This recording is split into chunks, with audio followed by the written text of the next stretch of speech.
Bismillahirrahmanirrahim. Assalamualaikum warahmatullahi wabarakatuh. Waalaikumsalam warahmatullahi wabarakatuh. Alhamdulillah. Alhamdulillah ya Rabbil Alamin. Bersyukur pada Allah, Allah sehatkan kita jasmani dan rohani kita. Semoga kesehatan ini kita gunakan untuk taat pada Allah. Bapak Ibu tercinta, mari sama-sama kita berselawat pada Nabi kita, Nabi Muhammad sallallahu alaihi wasallam. Allahumma salli ala sayyidina Muhammad wa ala ali sayyidina Muhammad. Assalamualaikum ya Rasulullah. Bapak Ibu, pada kesempatan kali ini Ustaz hendak menyampaikan 3 persiapan menjelang Ramadan. Yang pertama, kesiapan iman. Yang Allah panggil di bulan Ramadan itu bukan orang-orang yang di KTP-nya Islam, bukan. Yang dipanggil Allah untuk berpuasa di bulan Ramadan bukan orang-orang yang kakek, nenek, moyangnya Islam, bukan. Yang dipanggil oleh Allah, ya ayyuhalladzina amanu, adalah orang-orang yang beriman. Kutiba alaikumusiyam, yang diwajibkan berpuasa, yang diperintahkan berpuasa. Ramadan tersebut adalah untuk orang-orang beriman kepada Allah. Dalam buku Pintu-Pintu Menuju Tuhan, penulisnya adalah Nur Khalis Majid. Di situ dituliskan bahwa iman itu tidak cukup hanya sekedar percaya adanya Allah. Percaya adanya Allah, Bu? Percaya adanya Tuhan, Bu? Percaya.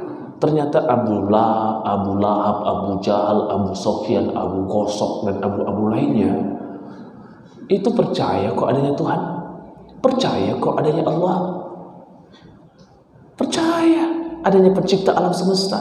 Yang mereka tidak percaya adalah Muhammad, yang mereka tidak percaya adalah Al-Quran. Mereka percaya adanya pencipta alam semesta. Bahkan Fir'aun, raja yang zalim, dia mengatakan ana rabbukumul a'la, aku adalah Tuhan, kata Fir'aun. Tapi ternyata sejarah menuliskan ketika dia sudah tenggelam di Laut Merah, dan ketika sakaratul mautnya dan tidak diterima lagi dosanya, taubatnya, maka dia ternyata mengakui adanya Tuhan, mengakui adanya Allah. Maka dari itu jangan dulu kita langsung mengaku beriman ketika percaya adanya Allah. Maka Bapak Ibu tercinta rahimakumullah, seperti yang sering disampaikan oleh para mubalik kita, namanya tausiah, mengingatkan kembali. Iman itu seseorang disebut beriman ketika melakukan 3 hal. Yang pertama tentu saja mengucapkan dengan lisan, aqra'u bilisan. Apa yang kita ucapkan? Tentu saja kalimat tauhid. Asyhadu an la ilaha illallah. Ini ucapan iman kita. Ini kalimat tauhid kita. Ini adalah syahadat tauhid kita. Ini harus kita benarkan ucapannya. Masih banyak yang salah. Ada yang mengatakan asyhadu alla, asyah. Kok jadi asyah? Ada juga mengatakan asyhadu alla, bukan ha. Itu ha besar. Kemudian juga asyhadu alla ilaha, terbalik. Layang itu ada 2 lah. Ada layang pertama, mat tabi'i bertemu dengan alif, mat jaiz munfasil, 4-5 harokat panjangnya. Ada layang kedua, asyhadu an la ilaha. Layang kedua, mat tabi'i, 2 harokat saja cukup. Benerin ucapan tauhid kita ini. Asyhadu an la ilaha illallah. Layang pertama lebih panjang daripada layang kedua. Adzan juga hati-hati. Jangan sampai salah-salah. Itu kalimat tauhid. Ayo Bu, kita coba kita benarkan kalimat tauhid kita. Ucapan yang keluar dari lisan adalah penentu kata sandi awal di dalam Islam. Kita pernah jelaskan, karena ucapanlah yang dulu wanita ini haram untuk disentuh. Tapi karena lisanlah wanita ini halal untuk disentuh. Ucapan apa? Akad, nikah. Kalau ketua belum nikah, ya. Nah, Ustaz, Saya kemarin ada jemaah, ada empat-empatnya, Ustaz, cantik, kaya, terhormat, agamanya bagus. Kalau Ustaz mau, SMS nanti. Tapi dia udah ada ya. Dulu haram untuk disentuh, tapi karena ucapan aku nikahkan engkau dengan putri kandungku dengan mas kawin seperangkat alat sholat tunai, aku terima nikah anak bapak. Sah. Kalau ada yang salah, ulang. Kenapa diulang? Tidak pas katanya. Salah, kalimatnya salah, ucapannya salah, nama putrinya salah. Itu baru akad tentang bagaimana hubungan muamalah ataupun hubungan akad nikah. Apalagi tentang tauhid pada Allah. Hati-hati, kalimat itu betul-betul harus kita benarkan. Ayo Bu, Bapak, sama-sama kita bersyahadah.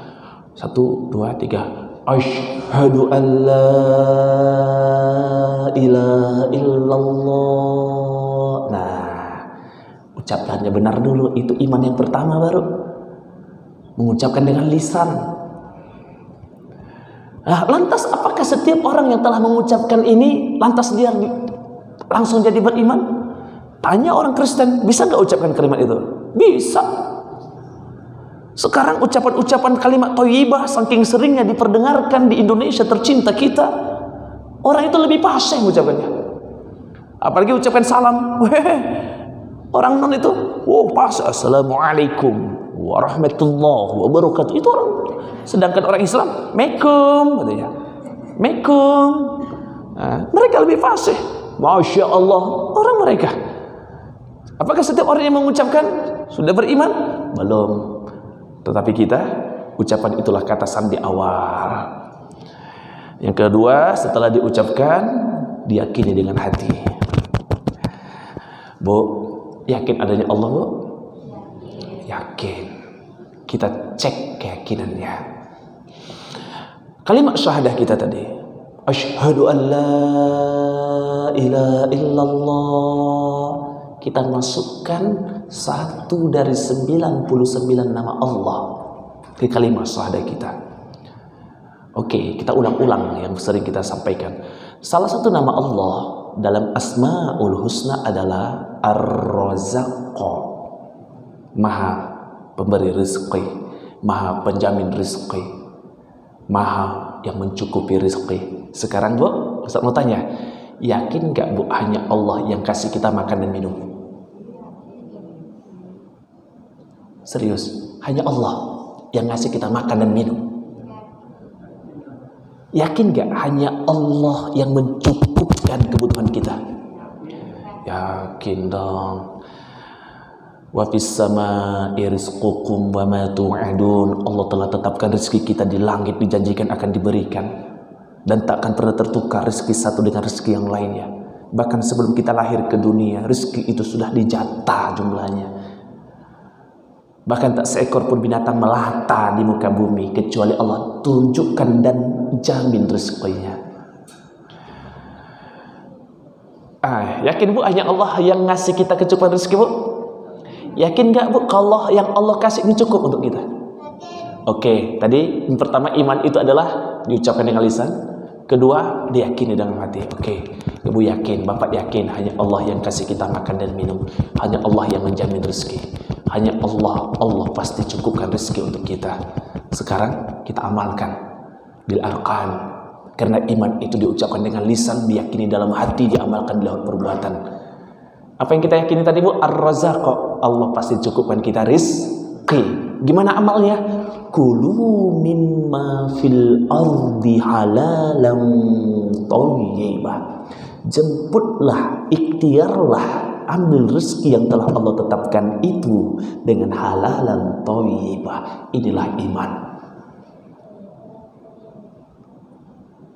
Pertanyaannya, ada nggak orang yang mengaku beriman adanya Allah, beriman rezeki hanya dari Allah, tapi masih mencuri, masih jadi pencopet, masih jadi pembegal, masih perampok, masih jual narkoba, masih menipu dengan bisnis online, judi-judi, domino, apa itu yang baru-baru viral nih, Indra Kens itu, binomo ya, entah apa itu.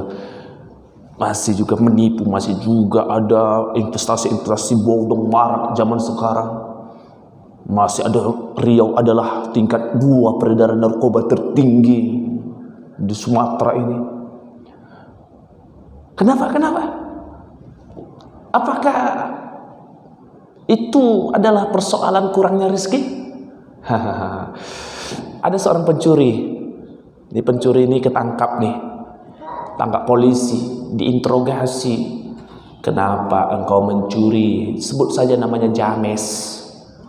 Kenapa James, Ustaz? Saya yakin ada jemaah yang bernama James ya. Kalau James, kenapa kau mencuri, James? Si James menjawab begini, Pak polisi, aku mencuri karena kurang untuk memenuhi kebutuhan sehari-hari. Aku mencuri karena tak cukup ekonomi. Aku mencuri karena kurang untuk memenuhi kebutuhan sehari-hari. Dapatkah diterima alasan si James ini, Bapak Ibu? Apakah karena kurangnya rezeki yang Allah kasih makanya dia mencuri? Bukan. Rasul bantah, la yashriku syariku fahuwa mu'min. Takkan mencuri orang yang mencuri jika ada iman di dalam hati. Jadi kenapa dia mencuri, Bu? Apakah karena kurang rezekinya? Tidak, Allah cukupkan sesungguhnya kita. Allah cukupkan. Allah berikan, Allah kasih, Allah jamin. Karena iman. Ada seorang PSK. Keren banget itu nama. Ya udah, enggak usah panggil PSK deh. Keren banget. Pekerja seks komersial. Kalau sering disebut PSK, pekerja seks komersial, nanti anak gadis kita bisa-bisa jadi punya cita-cita itu. Keren tuh namanya. Itulah zaman milenial nih, yang buruk-buruk tuh diangkat-angkat gitu ya. Sehingga terasa tidak salah gitu. Udah nama aslinya saja deh, biar orang jijik. Apa nama aslinya? Nggak boleh yang kotor-kotor disebut di sini ya. Tapi pelan aja. Udah itu aja. Ada ditanya, sebut saja namanya Bunga, ditangkap Satpol PP di sebuah hotel Melati. Hotel Melati yang ditangkap. Kenapa? Hotel-hotel berbintangnya ngeri sewoknya ya. Jadi nggak masuk salah Satpol PP. Astagfirullah, maaf yang hotel-hotel. Kalau ada pekerja hotel, maaf sekali. Ada juga hotel syariah, ada. Nah, Bapak Ibu tercinta rahimakumullah, ini juga orang-orang di hotel sering curhat ya, gimana hukumnya. Kita ceritakan ya, tetap di sana, tapi dakwah. Gimana hotel-hotel tak lagi begitu. Bank juga misalnya, jangan riba, yang kerja riba, semua riba. Bank-bank sekarang banyak pengajian. Orang-orang di sana ternyata sholat 5 waktu. Masa dinerakakan semua. Tapi tetap di sana. Kalau kita orang-orang beriman keluar dari sana, kapan lagi dia syariahnya? Tetap di sana, dorong terus. Kalau bisa kita menjadi manajernya supaya akad-akad di sana kita syariahkan. Silakan. Jangan kita pergi. Nanti orang kafir yang menguasai ekonomi kita bahaya. Dunia sekarang tak bisa lepas dari bank. Gara-gara kajian riba, semua keluar orang Islam dari bank. Akhirnya apa? Semua yang menguasai bank adalah orang-orang kafir. Udah habis lah. Pak Ibu tercinta rahimakumullah. Nah, si Bunga ini ditanya, Bunga, kenapa kau kerja kayak gini? Maaf kalau ada kesamaan nama. Aku lakukan ini untuk memenuhi kebutuhan sehari-hari. Bapak Ibu tercinta, apakah karena usahanya dia bisa makan? Tidak, ikhtiar tidak menentukan segalanya. Saya mengutip pernyataan ataupun sebuah ceramah dari Ustadz Umar Mita. Ya, ikhtiar itu tidak wajib hukumnya. Maaf, ikhtiar itu tidak wajib hukumnya.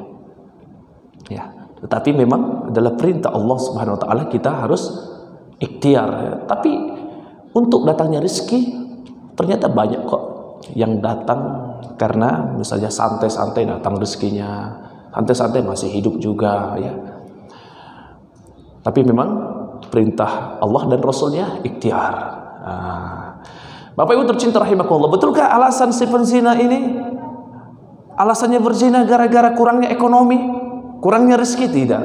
Rasul bantah, la yazni zani fahuwa mu'min. Tak akan berzina orang yang berzina jika ada iman dalam hatinya. Nah, iman apa tadi? Ar-Razzaq. Allah pasti cukupkan kau untukku. Cukup kau. Kemudian diamalkan dengan cara mencari rezeki yang halal dan baik. Itu iman. Itu baru kita masukkan salah satu nama Allah bernama Ar-Razzaq. Masih ada 98 nama lagi. Belum lagi kita masukkan, ini kita ulang-ulang kaji. Kita masukkan nama Allah Ahad. Allah yang nomor satu. Allah satu-satunya. Yakin Bu Allah nomor satu Bu? Yakin Bu Allah yang paling utama Bu? Oke, itu kan keyakinan. Tadi kan gak cukup di bibir dan hati saja. Gimana dengan pengamalannya? Hayya 'alas shalah. Ibu yang lagi nyuci, tinggalkan dulu cucianmu. Kan aku nomor satu, yang lainnya nomor sekian. Gimana pengamalannya Bu? Hayya 'alas shalah. Hei bapak-bapak yang sedang dodol sawit sedang 4.000 harganya. Tinggalkan dulu sebentar, sholat sebentar. Gimana Pak? Kita nomor satukan sawit kita yang sedang mahal supaya tak diambil maling, sedang marak-maraknya maling tuh. Harus dijaga tuh, sapam di kebun-kebun sekarang saking mahalnya sawit. Apa yang terjadi? Allah di nomor sekiankan dia.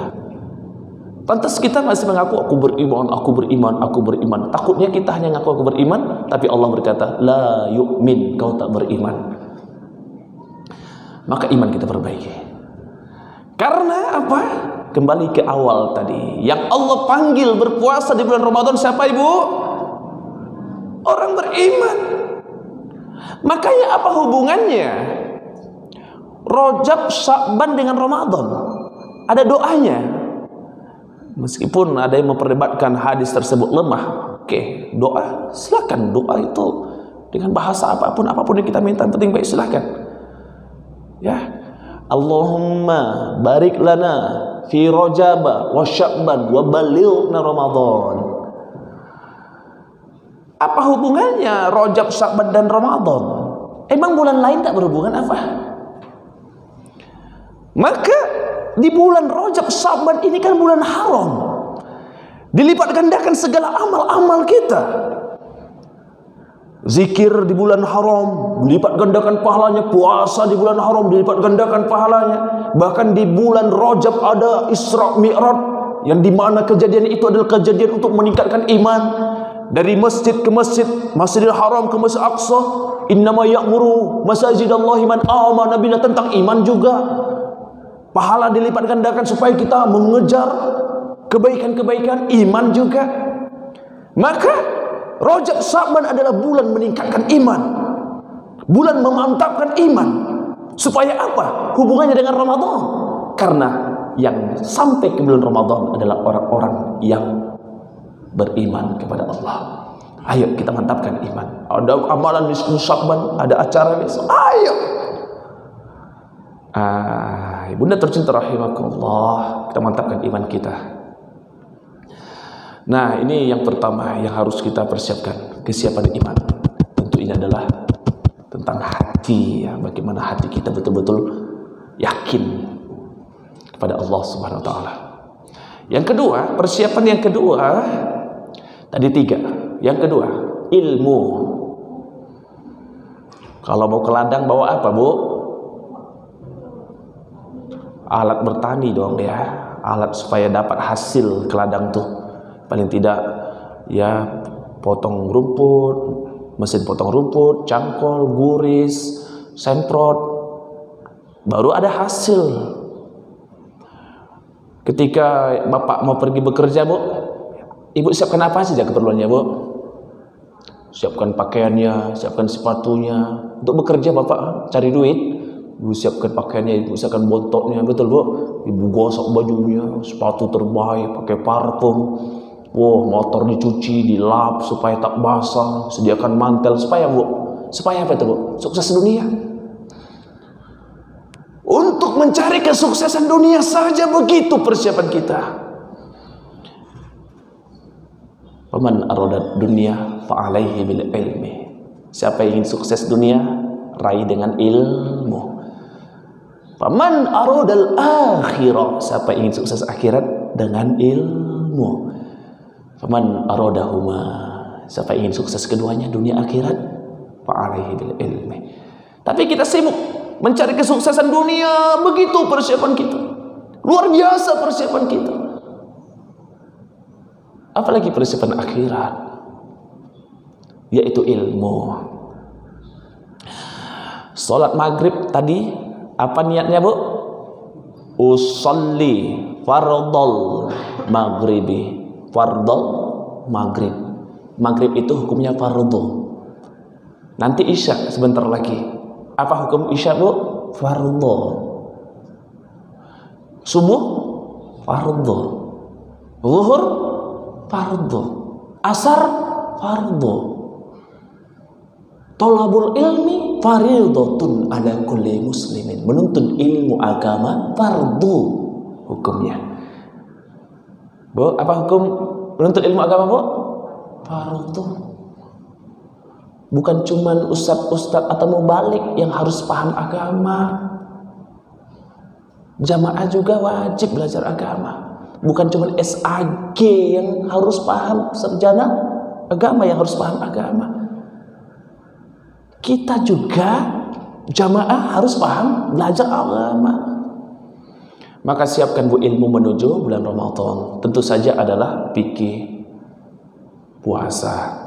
Contohnya lah, bu, sudah dikuasai belum rukun puasa? Kita ingatkan sedikit ya. Kita tidak bahas fikih, itu cuma contoh-contoh saja bahwa fikih puasa itu penting supaya kita mendapatkan keberkahan dan keampunan. Man shoma ramadhana imanan wa ihtisaban ghufira lahu ma taqaddama min dzambi.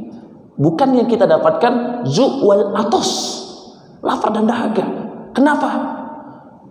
Tidurnya orang berilmu lebih baik daripada sholatnya orang yang tak berilmu.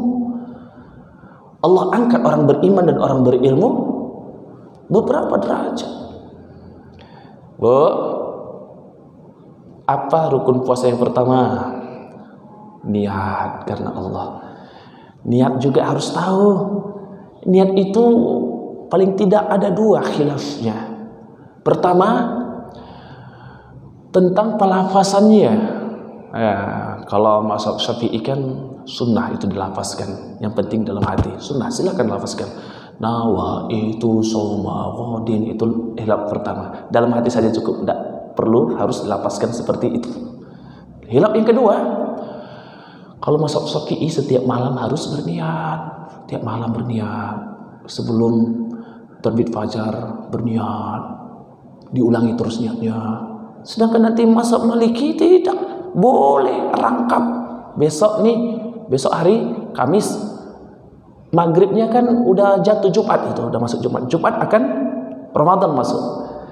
Maka boleh kita niatkan, sengaja aku berpuasa 30 hari.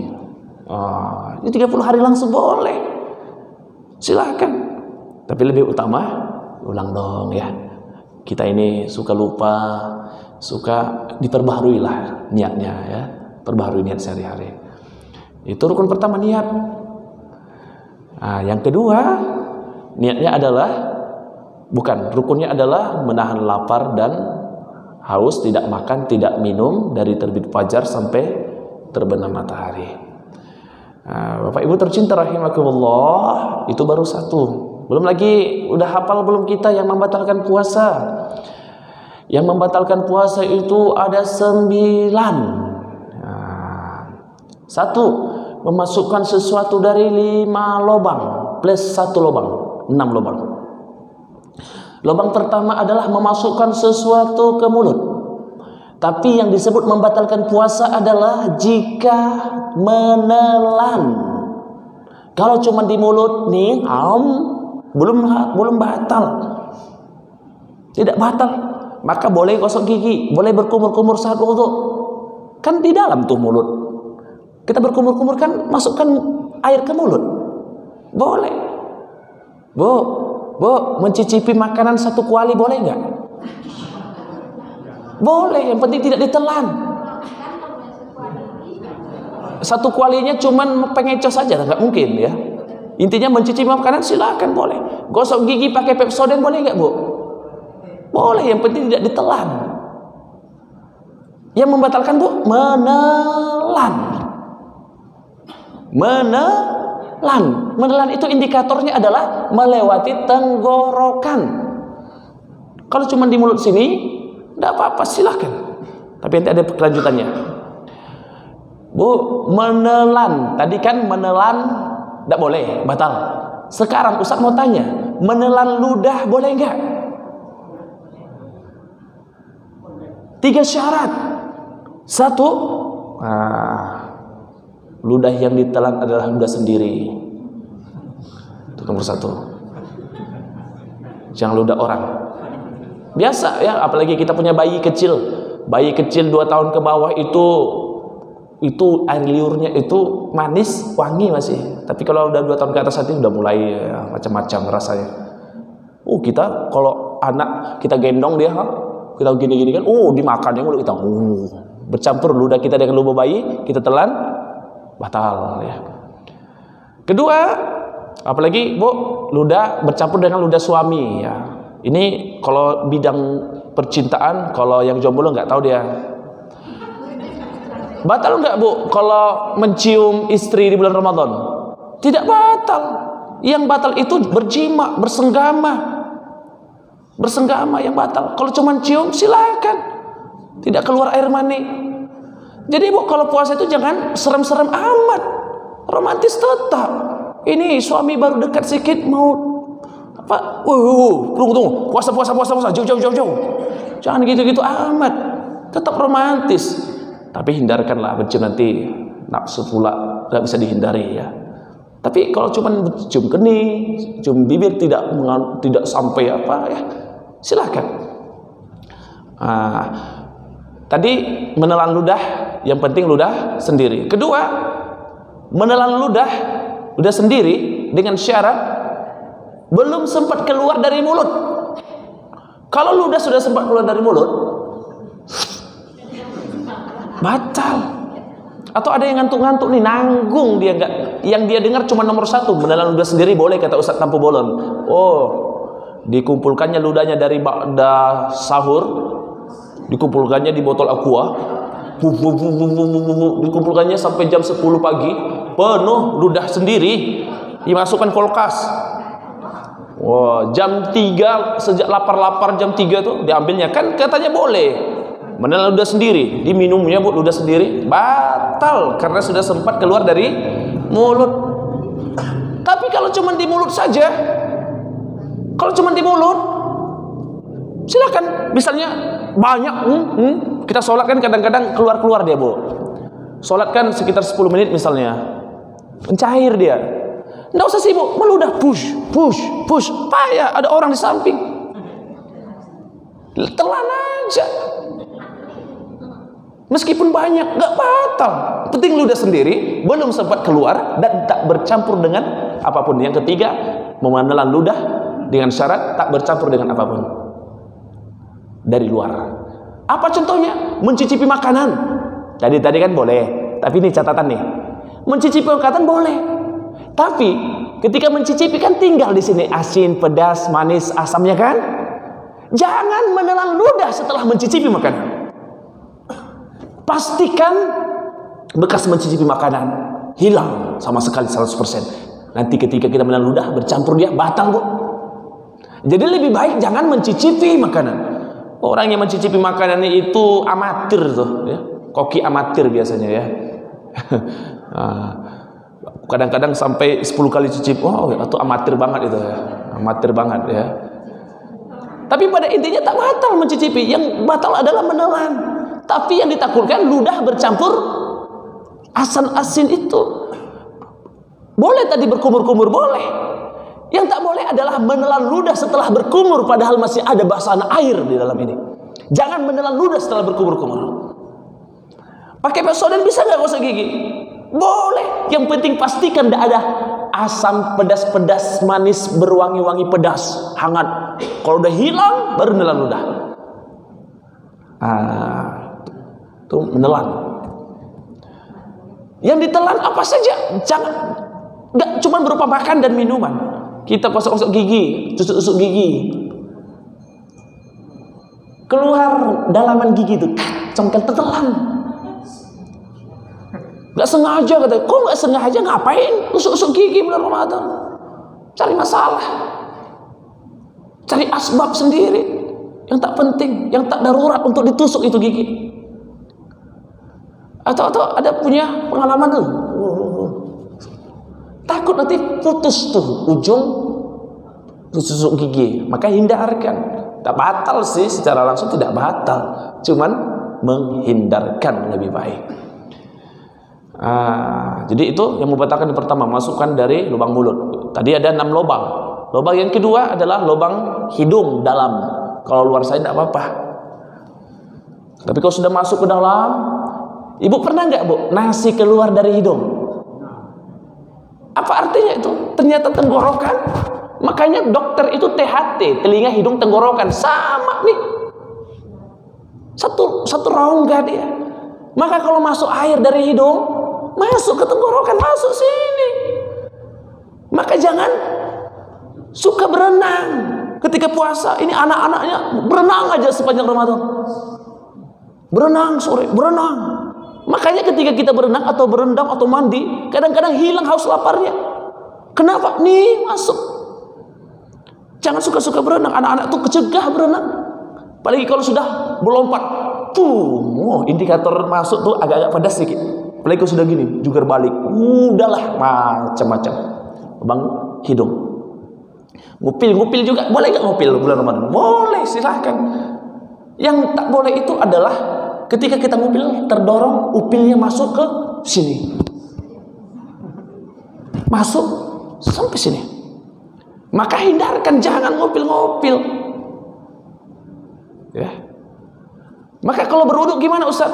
Wuduk sekedar aja. Kalau berkumur Ustaz gimana? Kalau Ustaz biasanya berkumur-kumur bulan Ramadan, Ustaz tidak. Yang wajib saja. Wajah, tangan, wajah, tangan, kepala, kaki. Itu kan wajib tuh. Wajib rukun wudu. Wajah, tangan, kepala, kaki. Kalau kumur-kumur, biasanya kalau bulan Ramadan saya jaga. Karena biasa kalau saya bulan Ramadan, saya ini ada mah, ludah saya cair. Saya takut bercampur dengan ludah. Saya tak bisa memastikan itu tidak bercampur dengan air. Sikat gigi juga tidak.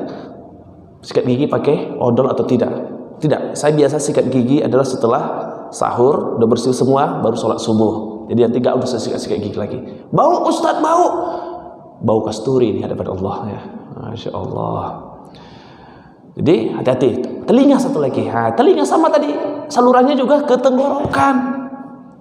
Maka kalau kita hati-hati, paling luarnya saja, tapi jangan sampai ke dalam. Maka jangan congkel-congkel telinga pakai ketembat, nanti terdorong telinganya masuk ke dalam.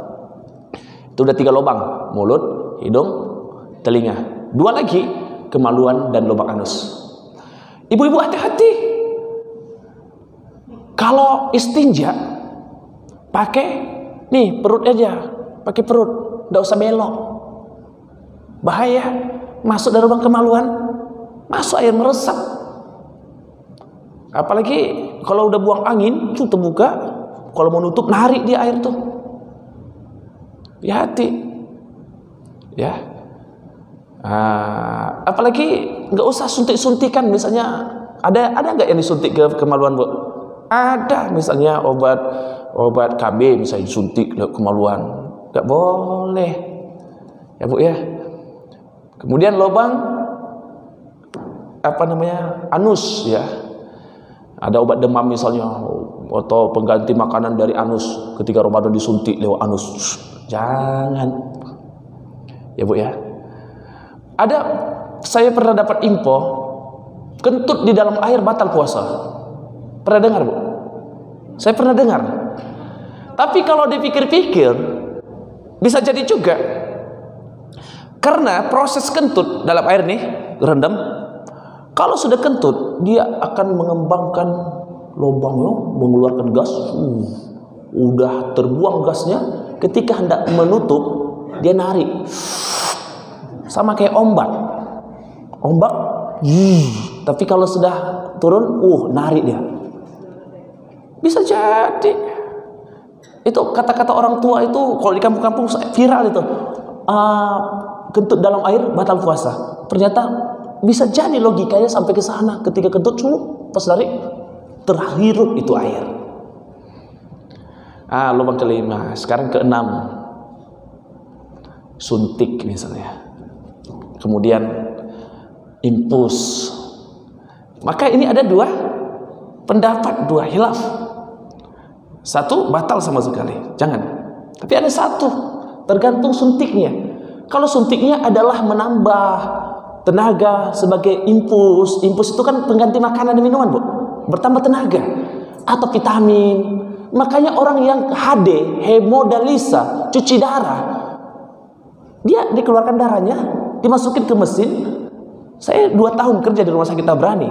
Saya tanya dokter, apa yang disuntikkan ke mesin itu? Obat ternyata. Obat untuk menetralisir darah. Itu bukan cuma dikeluarin, masuk lagi. Ada obat untuk membuat tubuhnya segar. Makanya batal puasa orang-orang yang HD. Adapun ada suntik. Ini salah satu pendapat Imam Al-Qardawi. Suntik, di mana suntik itu tidak berpengaruh kepada makan ataupun tidak mengenyangkan, tidak membuat tenaga. Contoh, ini robek, kecelakaan, robek. Kata dokter butuh 3 jahitan. Kalau tidak dijahit, pendarahan.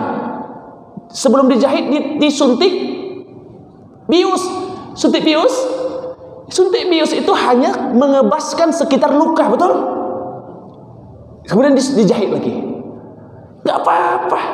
Memang sih disuntik juga, tapi itu fungsinya untuk mengebaskan bagian yang terluka. Jadi ini harus kita betul-betul matangkan. Banyak lagi. Misalnya lagi yang membedakan adalah haid misalnya, Bu. Haid, tapi jangan sembarangan. Haid itu Imam Syafi'i minimal 24 jam. Tapi ada haid yang tak normal. Bu, ibu udah sahur tadi pagi jam 5. Keluar darah jam 8 pagi. Jangan langsung makan. Tunggu dulu. Jangan-jangan itu hanya setetes, kemudian 1 jam hilang. Kalau cuma sejam keluar darah, itu bukan haid, istihadah. Bu, Bu, keluar darah, jangan langsung makan minum. Biasanya orang puasa itu meningkat tensi darahnya atau macam-macam. Keluar darah kadang-kadang tak normal. Jangan langsung makan minum. Haid dalam mazhab Imam Syafi'i minimal 24 jam lah disebut haid. Tapi kalau cuma 2 jam berhenti dia, itu enggak haid. Ibu tetap sholat, ibu tetap puasa. Ya Bu ya. Tunggu dulu beberapa saat. Jangan-jangan itu tetesan hanya istihadah. Nah, Bunda tercinta rahimakumullah, maka ilmu yang kedua, yang terakhir adalah, makanya ada Bali Mokasai. Bali Mokasai itu intinya mandi pakai limau. Inti mandi itu adalah mandi taubat. Maka sebelum datang Ramadan, mari kita bertaubat kepada Allah. Nah, adat-adat budaya orang tua kita dulu semua ada maknanya, nggak asal-asalan bid'ah tidak. Memang kalau sudah bercampur laki perempuan, ikhtilat, mandi bersama itu memang haram, butuh kita dakwahi. Kita perbaiki aja, silahkan. Intinya di rumah pun boleh mandi taubat istilahnya. Mandi taubat, bertobat kepada Allah sebelum datang Ramadan. Betul-betul aku ingin mendapatkan ampunan Allah, aku ingin mendapatkan ridha Allah, mendapatkan keberkahan di bulan Ramadan, tinggalkan semua dosa, insya Allah. Itu saja barangkali dapat kita sampaikan. Jadi yang pertama adalah iman, yang kedua ilmu, yang ketiga adalah taubat sebelum datang Ramadan, insya Allah. Karena ada juga orang berpuasa niatnya nggak baik. Udahlah, ini Ramadan nih biar terhapus semua dosaku, nanti bisa ngulang lagi.